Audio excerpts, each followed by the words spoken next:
对生活在水网密集的人来说，小河虾是一定不会陌生的。多少人愉快的童年都是在小河沟头捕虾子。今天在市场上发现了一堆看起来不错的小河虾，嘿嘿，不便宜哦，20为斤，只舍得买了半斤回来。做一个香酥小河虾，一可以下点小酒，二可以给小朋友补补钙。准备一点薄荷，摘点新鲜的叶子，捞叶子就算了。这玩意儿的生长环境也不是很好，所以用清水清洗干净。被少许的生姜切成姜米后备用，备少许大蒜剁成蒜米，红小米呢准备几条切成小圈圈，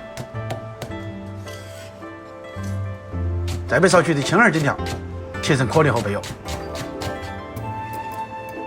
大蒜苗1根用刀撇破，切成小段后备用。起锅，锅烧热了就下宽油，油温烧至5成左右，把小河虾倒入油锅中，炸至全面中黄，且锅中油变小泡泡了就可以了。讲究点的可以再复炸一遍。倒出炸好的小河虾，控油，重新起锅，爆香姜蒜米，把小河虾重新回锅，大火翻炒出香味。下青红辣椒圈，继续大火翻炒均匀。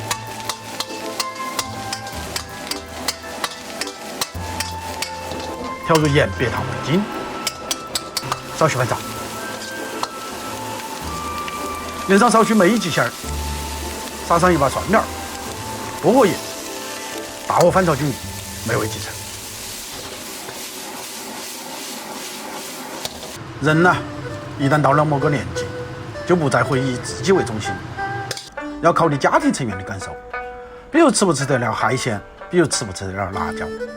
以前可以随心所欲的造，现在不行了。比如说这盘小河虾，也要打着给孩子补钙的名义，不然的话，费用不给报销，你只能干瞪眼儿。所以说，男人还是得要给自己留点子弹。具体方法可以留言交流。我是厨子，下期见。